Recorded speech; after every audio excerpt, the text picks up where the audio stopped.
hadirin jamaah maghrib yang sama-sama dimuliakan Allah Subhanahu wa taala, kita lanjutkan mudzakarah kita kajian sirah. Mungkin malam ini masih kita lanjutkan kisahnya Al-Imam Nu'man bin Thabit atau yang sering kita kenal dengan sebutan Imam Hanafi. Beberapa minggu yang lalu sudah kita jelaskan beberapa kisah daripada masa-masa beliau dari kecil sampai menuntut ilmu, sampai belajar beberapa orang guru-guru beliau dalam akidah, dalam fikih, juga dalam hadis, ilmu hadis, dan sampai beliau menjadi ulama besar menggantikan guru beliau Al-Imam Muhammad ibn Yusuf menjadi mufti di Kubah.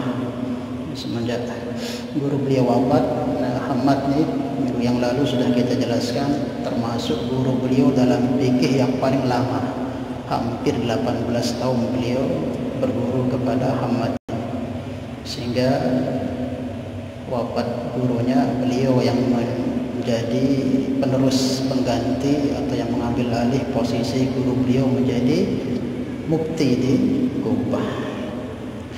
Dan malam ini insyaallah kita lanjutkan kisah-kisah beliau yang mungkin beberapa nanti akan bisa kita ambil pelajaran dari kisah-kisah beliau.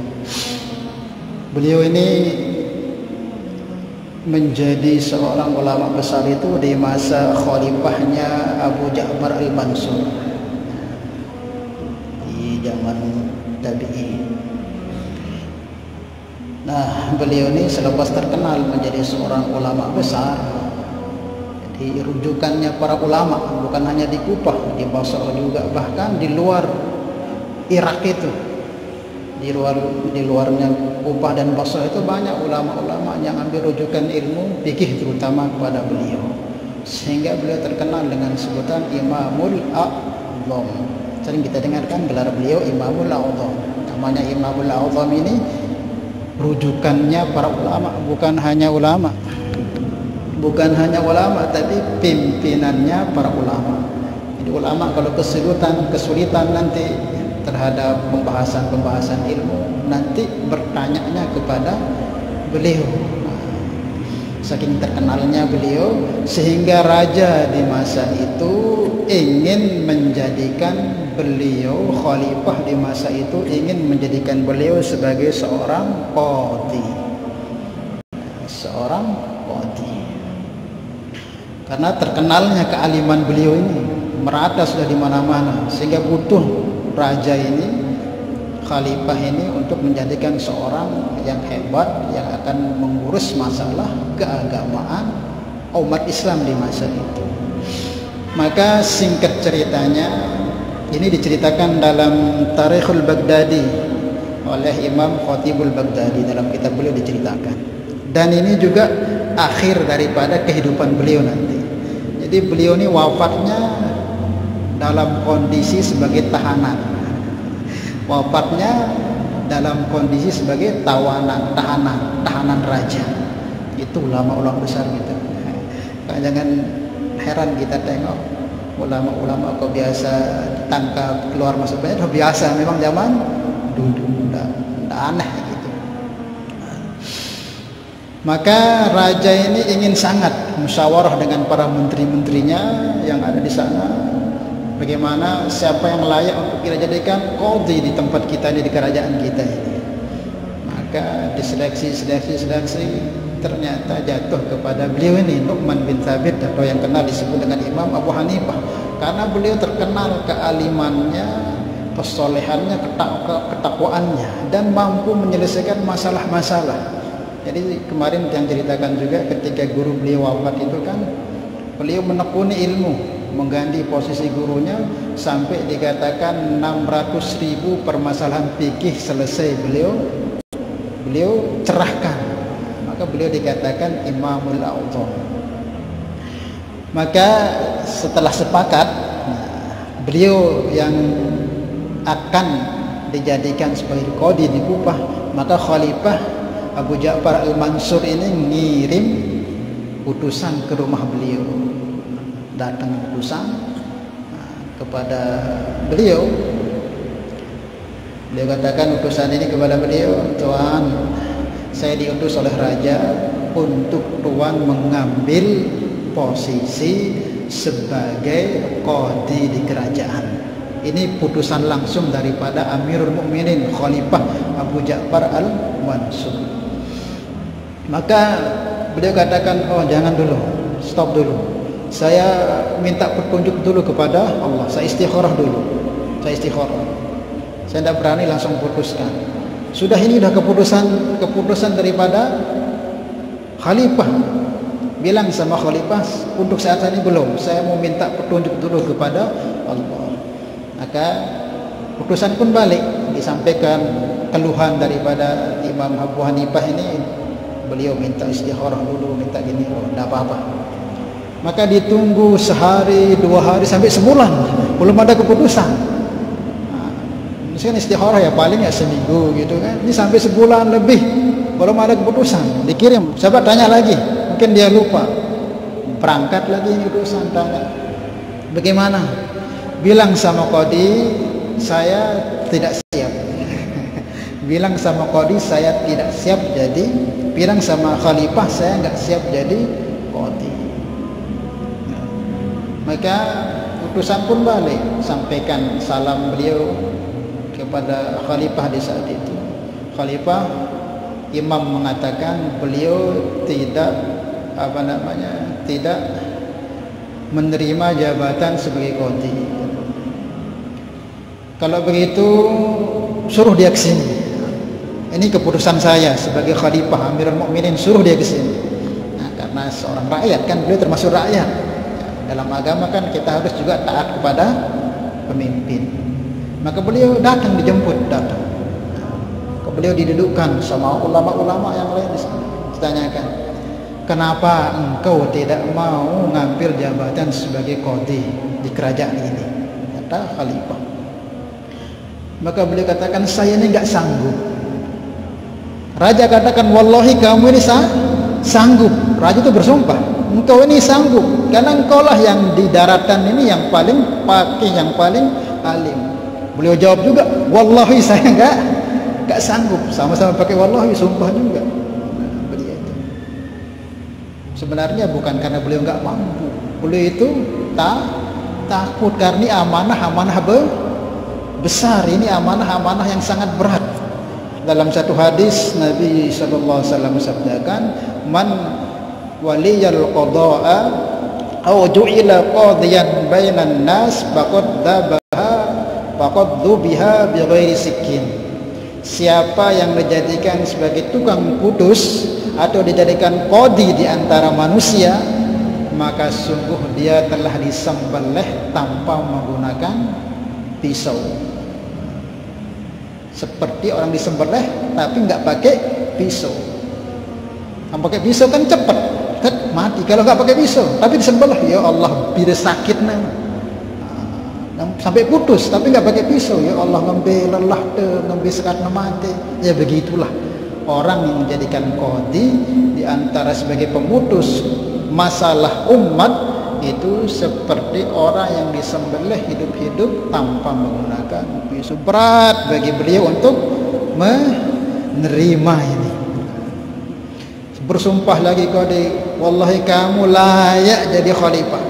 Boleh bersumpah lagi, saya enggak pantas. Masih banyak fuqaha, orang-orang yang hebat di negeri ini yang kau layak jadikan. Maka saking jengkelnya tidak mau juga sampai bersumpah-sumpah. Sampai ada di sana itu seorang ulama juga, Rabi' bin Yunus Al-Hijabi. Beliau membisiki Imam Abu Hanifah ini, wahai kawanku Nu'man,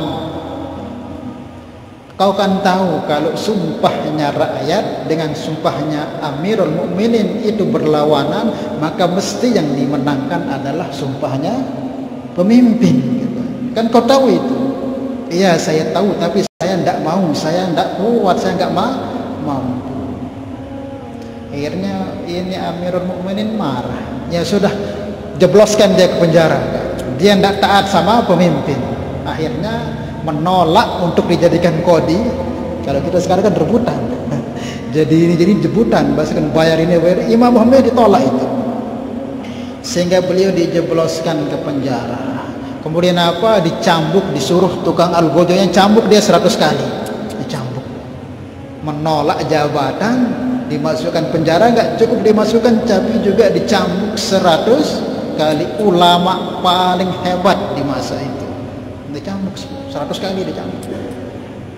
Sehingga ada seorang dari kerabat khalifah ini membisikkan, wahai khalifah, engkau tahu siapa yang kamu cambuk itu? Itu orang yang paling alim, paling hebat di negeri ini, kok kau berani cambuk? Maka dikatakan, wahai Amirul Mukminin, sungguh kamu ini telah menyambuk dirimu sendiri sebanyak 100.000 kali karena kamu menyambuknya. Maknanya nanti Allah akan balas perbuatan kamu ini. Kalau kamu nggak tobat dari perbuatan kamu, Allah akan cambuk kamu lebih dari itu 100.000 kali, kata kerabatnya. Maka beliau kaget. Nah, biasa pemimpin-pemimpin dulu itu kalau diingatkan dia langsung kaget, takut dia. Dibisikin oleh kerabat, kamu ini yang cambuk ini bukan orang biasa, ini ulama paling hebat di tempat ini, yang terkenal ilmunya ke pelosok dunia. Kok kau berani beginikan dia? Akhirnya beliau taubat, istighfar, dan perintahkan penjaga penjara itu dikeluarkan. Akhirnya beliau dikeluarkan. Selesai dicambuk, dikeluarkan. Dan sebagai ganti cambukan tersebut, Amirul Mukminin Abu Ja'far Al-Mansur mengasih beliau duit kurang lebih jumlahnya 30.000 dirham atau dinar. 30.000 dinar itu, 1 dinar aja itu, 1 dinar ini kan uang emas. Kalau dihitung-hitung itu 4 gram. 1 dinar itu 4 gram. 1 gram sama berapa? 1 juta. Berarti 1 gram itu 400 kalikan 38.000 berapa ratus miliar jadinya itu, hampir ratusan miliar jadinya. Itu sebagai tebusan cambukannya itu. Raja katakan, saya mohon maaf wahai guru atas perilaku saya yang kasar. Saya bebaskan engkau, saya kasih kau uang 300.000 dinar sebagian ditebusan. Banyak itu. 1 dinar aja itu kan 3 gram, 4 gram emas, 1 gram aja 1 juta. Itu berapa itu? Berapa miliaran itu? Bisa sampai ratusan miliar. Akhirnya apa? Dikasih. Selepas dikasih, ditolak sama beliau. Tidak mau diambil. Tidak mau diambil uang itu. Sampai raja pun di saat itu jengkel. Sudah minta maaf bagus-bagus, dikeluarkan, dikasih duit sebagai balas budinya, malah uangnya nggak diambil, ditolak. Nggak mau saya. Kamu pakai aja sendiri, saya tidak mau. Orang dulu kan ditakut, uang-uang seperti itu takut. Jadi ulama dulu itu kalau uang didapatkan dari pemimpin atau dari negara itu takut, karena itu kebanyakan uangnya umat. Minimal kita hukumi itu kalau paling rendahnya syubhat itu. Maka hati-hati kalau terima uang dari para pejabat itu, hati-hati, bisa-bisa hasil yang enggak hasil gulul, hasil korupsi. Minimal ya syubhat lah itu kita hukum. Maka beliau sangat menjaga, tidak mau saya, tidak mau. Akhirnya jengkel juga. Ini orang sudah dimaafkan, sudah dikasih, nggak mau juga. Ya sudah, keputusan saya masukkan lagi penjara. Dimasukkan ke penjara. Akhirnya diingatkan sama nasihat beliau, Tuan jangan coba kau masukkan beliau ke penjara. Engkau gini aja, engkau tetap tawan dia sebagai tahanan, tapi tawan di rumahnya. Kalau bahasa kita apa? Tahanan rumah. Jadi beliau ditahan di rumahnya sendiri. Akhirnya ya karena jadi tawanan, walaupun di rumah tetap jadi tawan, jadi nggak bisa kemana-mana. Beliau diawasi terus, ada intel terus yang ngawasi. Nah, beliau nggak pernah keluar, nggak pernah kemana-mana, nggak dikasih lagi ngajar dan sebagainya. Hanya beliau sakit. Umur 70 tahun itu sudah sakit-sakitan terus. Nah, asbab itu beliau meninggal sebagai tawanan. Ulama besar, Imamul A'zam itu Imam Abu Hanifah. Tetapi walaupun beliau meninggal, ajaran fikih beliau tidak mati di saat beliau meninggal, tapi tetap diteruskan oleh murid-murid beliau, termasuk yang terkenal murid beliau namanya Imam Muhammad dan Imam Abu Yusuf yang punya karangan kitab Muwatta. Imam Muhammad dulu pernah ketika di Pakistan kita kajikan itu, walaupun mazhabnya Hanafi tapi kita kajikan. Muwatta itu kitab hadis, sama dengan Muwatta'nya Imam Malik ibn Anas, mazhab yang kedua. Dan itulah yang mengembangkan daripada ajaran fikih beliau sehingga menjadi satu mazhab pertama dan mazhab yang paling besar sampai sekarang. Hanafi itu mazhabnya paling besar ya. Sampai 2 dinasti kerajaan besar memakai itu, yaitu dinasti Abbasiyah sama Turki Utsmani. Jadi Sultan Muhammad Al-Fatih itu mazhabnya Hanafi, termasuk juga dinasti Abbasiyah itu juga Hanafi mazhabnya dalam fikih. Sebagian mengatakan juga dinasti Mughal juga, Cina Muslim itu juga mazhabnya keseluruhannya fikihnya mengikut Hanafi. Adapun negara-negara ini kan sebar ke negara-negara mazhab termasuk Irak, Turki, sebagian Mesir, Suriah, India, Pakistan, Afghanistan, sebagian Bangladesh, itu rata-rata mazhab fikihnya mengikut Imam Abu Hanifah. Paham ya? Nah itu. Jadi ulama yang begitu besar, yang terkenal, tapi wafatnya sebagai seorang tahanan karena menolak untuk dijadikan qadhi atau untuk diberikan jabatan. Maka ini pelajaran juga buat kita. Apa yang bisa kita ambil pelajaran? Karena beliau memahami bahwa derajat beliau yang diberikan oleh Allah berupa ilmu agama ini jauh lebih besar, lebih tinggi ketimbang jabatan yang diberi oleh manusia. Jadi qadhi ini kan jabatan diberi oleh manusia, oleh raja, sementara menjadi seorang alim ulama ini yang diberikan langsung siapa? Yang berikan langsung Allah. Yarfa'illahu alladhina amanu minkum walladhina utul ilma darajat. Banyak derajat. Beliau takut nanti ketika beliau jadi qadhi, orang hormat dengan beliau bukan karena ilmu tapi karena jabatan jadi qadhi itu dia dihormati. Maka otomatis beliau merasa nanti takut saya merendahkan agama itu, merendahkan ilmu. Karena orang kok diberi ilmu itu sudah tidak bisa dikalahkan oleh segala-galanya daripada nikmat ilmu itu. Nikmat yang sangat-sangat tinggi nikmat ilmu itu. Maka beliau nggak mau ngambil apa alasannya. Sebagian ulama katakan takut nanti kalau beliau ambil jabatan sehingga beliau dikagumi, disegani, dihormati karena jabatan menjadi qadhi itu hilang kehormatan orang melihat kealiman, keilmuan beliau itu rendah jadinya ilmu. Maka beliau tidak mau. Seperti ditandai tadi ulama kita katakan karena ilmu ini paling inti, dasar, sumber dari sebuah amal. Di dalam Al-Quran itu kan banyak perkara-perkara besar, perkara hebat yang Nabi Sallallahu Alaihi Wasallam inginkan, tapi tidak ada pernah disebutkan dalam Al-Quran Nabi itu pernah meminta selain daripada minta tambahan ilmu. Dalam Al-Quran tidak ada Nabi minta surga yang paling tinggi, minta apalagi, minta iman yang kuat, tidak ada. Minta kuat dalam ibadah tidak ada. Tapi yang dalam Al-Quran disebutkan Rabbi zidni ilma, ya Allah tambahkan kepadaku ilmu. Kalau iman tidak didasari dengan ilmu tersesat, ibadah nggak didasari dengan ilmu tersesat juga. Apapun mesti harus pakai ilmu. Kita mau ma'rifat dengan Allah tidak bau atau wirid-wirid doang kan, harus tak ada ilmunya. Kita mau ibadah juga yang seperti ini, zakat, puasa, apapun nggak bisa kalau nggak pakai dasar ilmu. Seperti yang sering kita dengarkan kan dalam Mi'raj itu. Jadi ketika Nabi Mi'raj itu diperdukan sholat 5 waktu di waktu malam. Berarti ya kata waktu malam Nabi diperdukan sholat 5 waktu, berarti mulai pengerjaannya subuh. Karena Nabi balik dari Mi'raj itu hampir mau subuh. Tetapi ketika nyampe rumah itu Nabi nggak sholat subuh, padahal sudah diperintahkan sholat mulai subuh. Nabi itu mulai sholat subuh, fardunya itu sholat zuhur. Kenapa? Karena Nabi belum tahu caranya.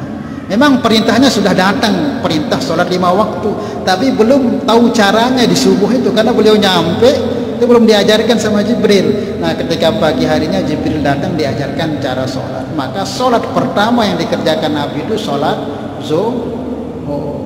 Maknanya apa? Karena Nabi nggak tahu ilmunya. Walaupun sudah ada perintahnya, tapi nggak tahu ilmu, nggak dikerjakan.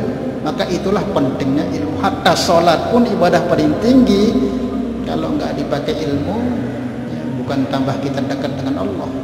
Fawailul lil musallin, jadinya kecelakaan neraka wail bagi orang yang sholat. Itu seperti itu.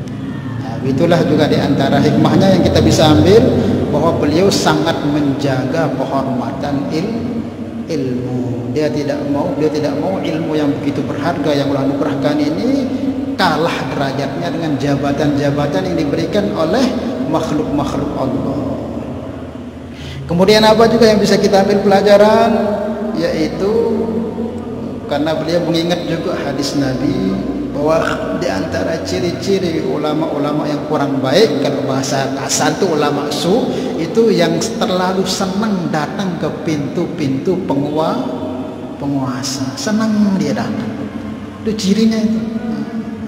Kalau ulama itu benar, dia paling takut. Bukan berarti nggak mau datang. Ulama-ulama itu datang juga, tapi datangnya pun terpaksa. Kadang datangnya untuk kasih nasihat kepada pemimpin, bukan datang untuk ambil posisi gini supaya dapat apa menjadi penguasa. Itu enggak. Karena dalam suatu kitab disebutkan di antara ciri ulama su itu alladzina yaquluna biddin, dia cari makan dengan agama. Jadi dengan agamanya ini dia cari duit, dengan agamanya ini. Ya.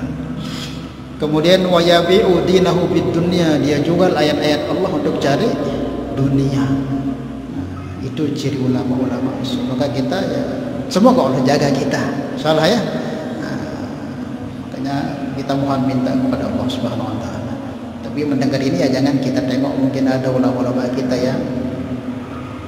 yang senang ke situ, ya jangan. Ini jadi bahan untuk renungan kita saja. Setahun nanti kita punya anak jadi alim ulama, kita ingatkan.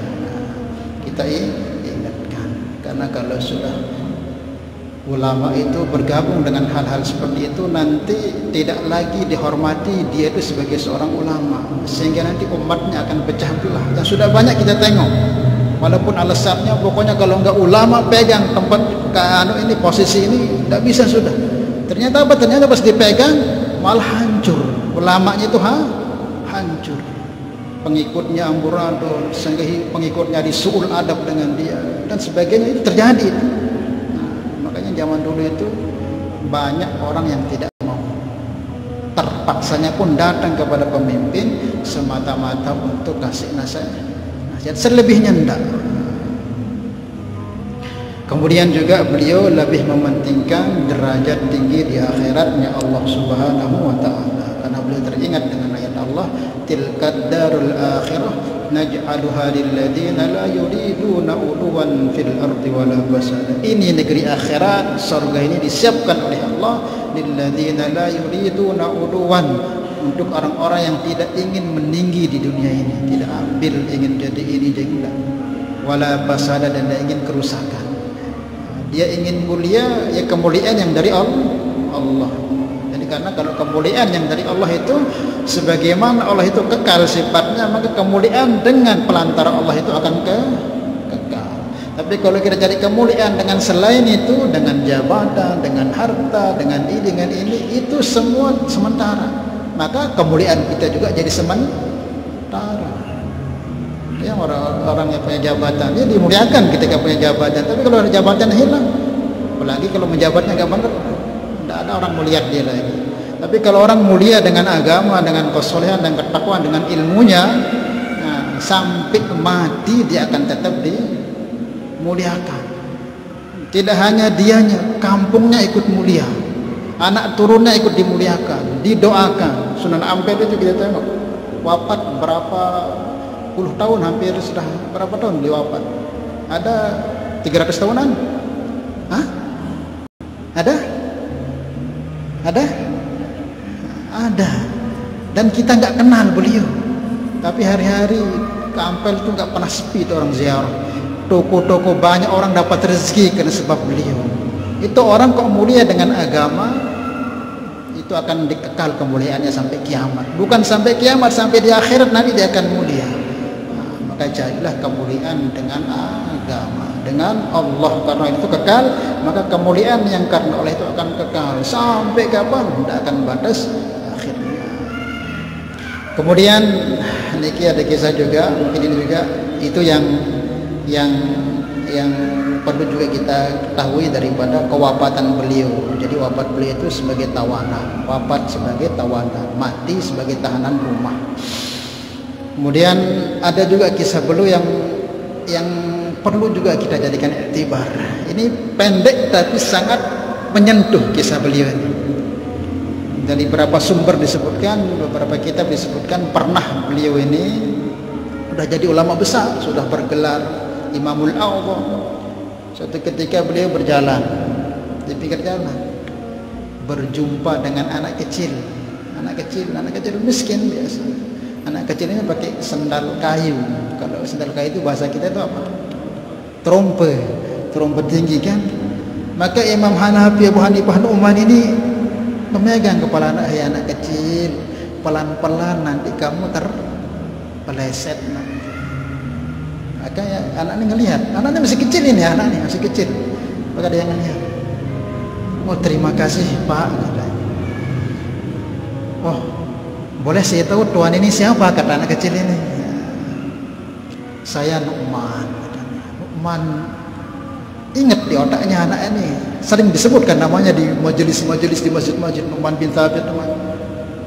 Oh berarti tuan ini yang sering disebut namanya di majelis di masjid-masjid pengajian itu ya, Imam Hanafi itu ya, yang digelar Imamul A'zam itu ya. Iya katanya.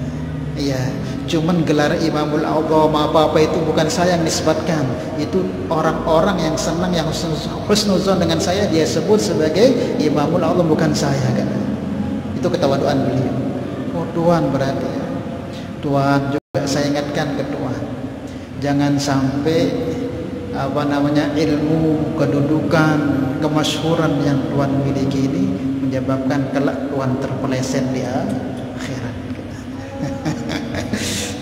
Kalau saya pakai sendal kayu ini terpeleset, paling ya polnya lecet, luka, dan akan banyak orang yang kan teman-teman saya akan bantu. Tapi kalau tuan dengan ilmu tuan ini, dengan kemuliaan ilmu fatwa tuan ini, tuan sempat terpeleset, tersilap, tuan akan jatuh ke dasar neraka dan tidak ada yang akan bantu tuan. Maka dengar nasihat itu nangis. Dengar nasihat anak kecil loh, anak kecil. Nah, itu dia. Ini pelajaran juga buat kita bahwa walaupun setinggi apapun pengetahuan kita, ilmu kita, jangan pernah menolak nasihat. Ini beliau imam paling besar dinasihati anak kecil loh, sampai menangis beliau. Kita kan demen nasihatin doang dengan boleh pas saya nasihati, saya hantar nasihatin aku kan.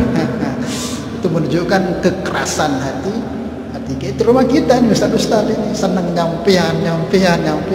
Boleh harap ingatan dan segi nok lalu hantar.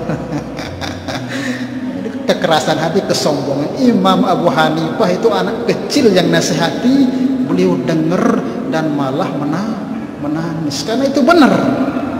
Ini kalau anak ini kan terpeleset, ya paling keselio lah, nggak sampai kan, kecuali kalau jatuh ini kan cuma peleset, paling keselio, luka sedikit sudah, dan nanti akan ada banyak yang tolong. Tapi kalau kita ini sebagai seorang alim ini, kita sombong dengan apa yang kita miliki dari ilmu, terus macam-macam kita buat sehingga kita terpeleset dari yang benar, terjungkel gitu.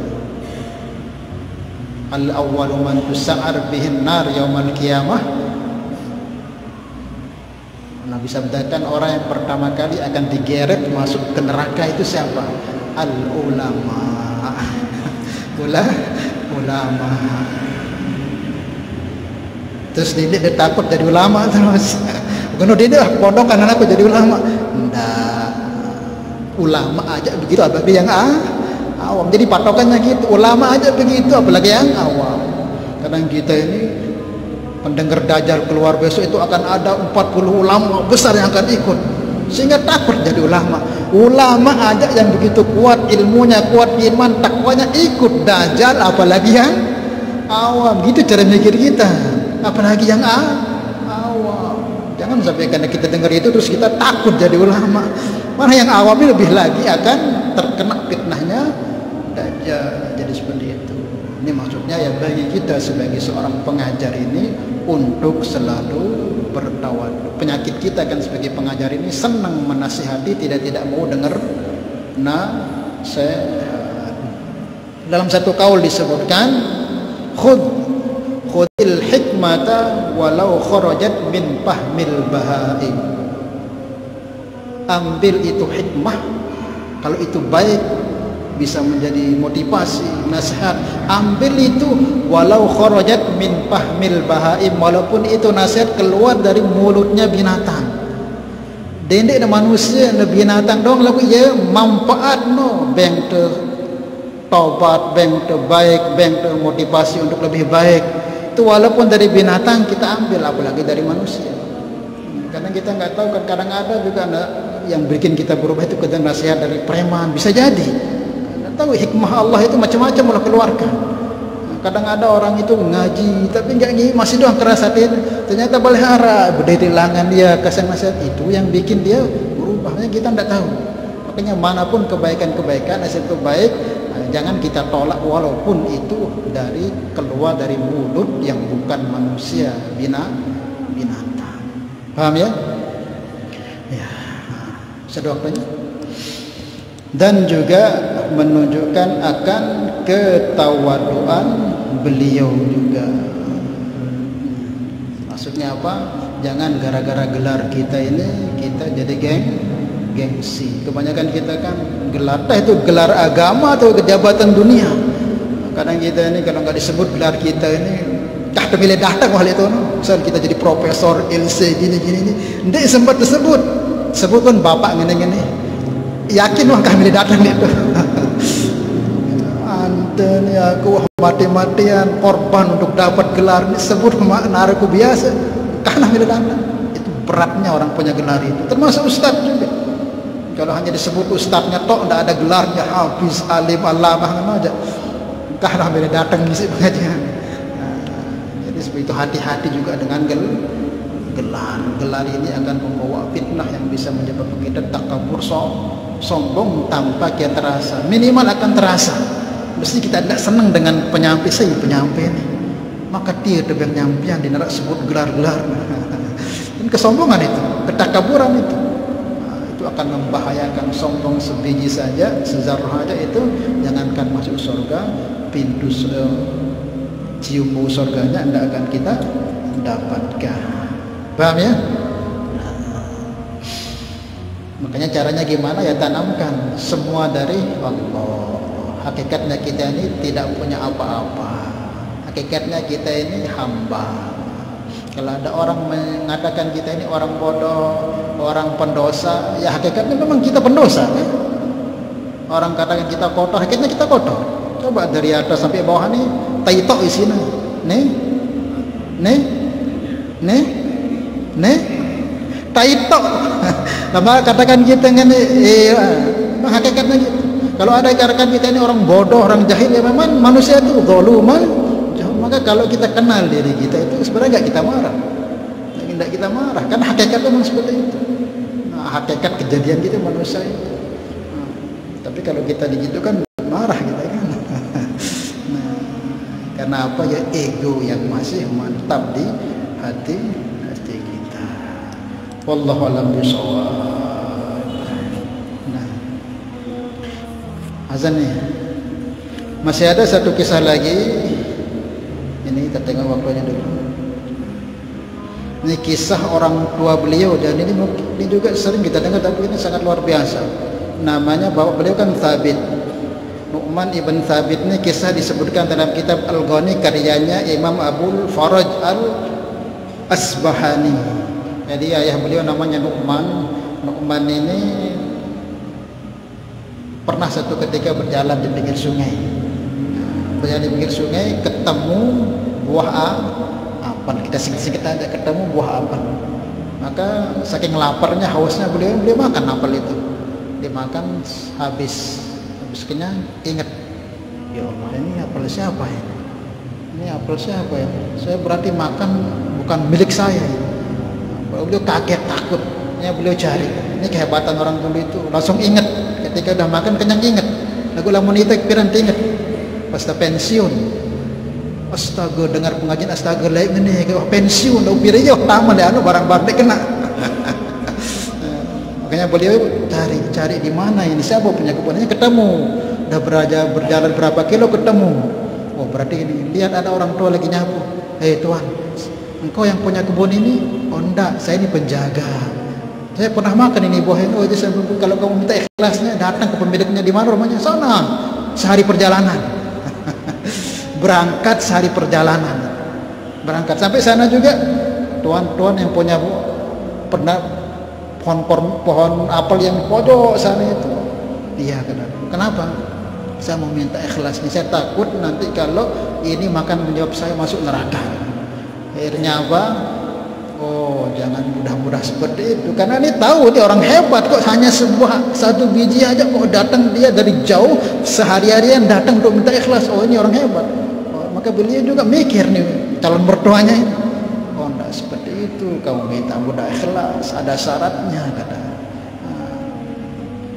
Jarang sekali karena orang seperti ini. Akhirnya beliau katakan, kalau kamu mau saya ikhlaskan buah apel yang kamu makan, sehingga nanti saya nggak cari-cari kamu di akhirat, saya punya anak perempuan, nikahi dia. Wah, senang lalu kan. Terus suruh nikah anaknya. Tapi harus kamu tahu anak saya ini buta, tuli, nggak bisa ngomong, pincang. Ya Allah, apa anak jatah nggak dirondengan? Apa anak jatah mau nikmati ini buta, kedok, pahako, dan tahu leka. Itu syaratnya, kalau enggak saya akan tuntut kamu di akhirat. Maka berat ketimbang saya nanti diuber-uber di akhirat yang hisabnya nggak tahu berapa. Sekarang sudah saya selesaikan. Ya sudah, saya siap nikah. Hanya beliau siap nikah. Akhirnya namanya orang dulu kita langsung dinikahkan itu bisa, tanpa adanya langsung dinikahkan. Yang penting ada orang ya nikahkan, nikah sudah. Maka dinikahkanlah dengan berapa mas kawin. Singkat ceritanya ya selesai dinikahkan, malamnya ingin berjumpa dengan istrinya. Akhirnya mau ketemu pintu, assalamualaikum. Waalaikumsalam. Ku salah dengar nih. Kan ipah kok cara sengaja aku makan darah token assalamualaikum. Pelai ketuan. Dek ku salah dengar. Maka ada orang kata, "Oh enggak, itulah istrimu itu," kata. Kayaknya beliau datang, dibuka pintu. Ternyata didekati, diulurkan tangannya, ternyata ada tangannya. Dibuka, ternyata sangat cantik, sangat cantik. Kaget, sehingga beliau katakan, "Kamu ya anaknya yang punya kebun itu?" Ya. Yang menjadi istri saya itu? Ya. Kenapa kok kemarin bapakmu katakan kamu buta, tuli, kamu nggak bisa jalan begini-begini? Ya, hakikatnya memang begitu. Saya ini, ayah saya katakan saya ini buta karena nggak pernah keluar rumah, nggak pernah saya tahu laki-laki selain orang tua saya. Saya punya telinga nggak pernah dengar gosip-gosip kecuali apa yang dibicarakan oleh orang tua saya dan mendengarkan kalam-kalam Allah. Dan saya punya lisan juga begitu. Kaki saya punya nggak pernah keluar rumah walau sekali untuk yang tidak-tidak. Tetap di rumah saja. Makanya ayah saya katakan saya seperti itu sebenarnya enggak. Maka dia kan alhamdulillah. Andi kembali kaji dengan barangan apa aja aku bisa ambil. Dan beliau bersyukur kepada Allah. Akhirnya asbab pernikahan beliau, mertua yang begitu hebat, bapak yang begitu hebat, kemudian istri yang soleh kayak begitu, itu keluarlah namanya Nu'man bin Thabit. Bapaknya kan Sabit. Nah itulah Abu Hanifah itu. Paham salah ya?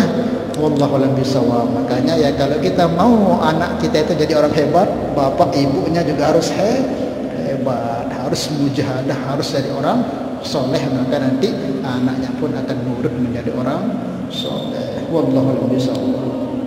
Nggih, mungkin ada yang ditanyakan. Hah?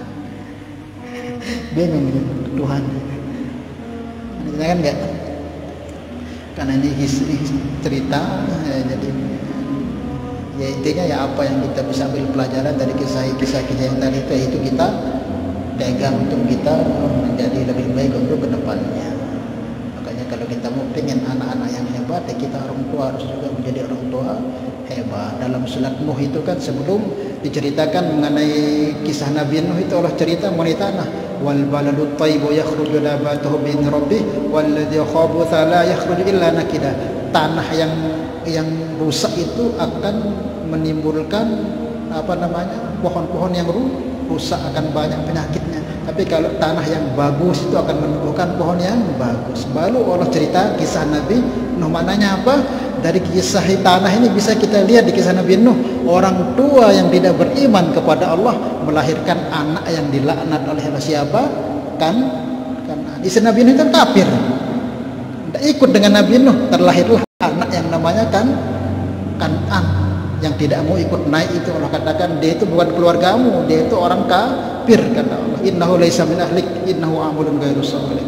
Makanya terutama kalau kita pengen anak kita hebat, paling terutama itu ibu itu harus menjaga betul-betul amalannya, makanannya, karena itu sangat-sangat berpengaruh. Wallahu a'lam bishawab. Mudah-mudahan Allah Subhanahu wa taala berikan kepahaman kepada kita dengan kisah-kisah yang sedikit kita sama-sama dengarkan ini, dan bisa kita ambil itibarnya untuk kita jadikan amalan dalam kehidupan kita. Al-hadhihi niyah al-Fatihah.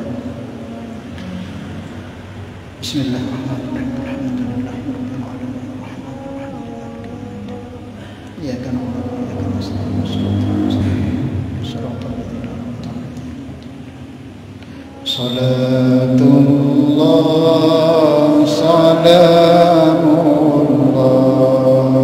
ala taha rasulillah. Salatullah salamullah ala yasin habibillah.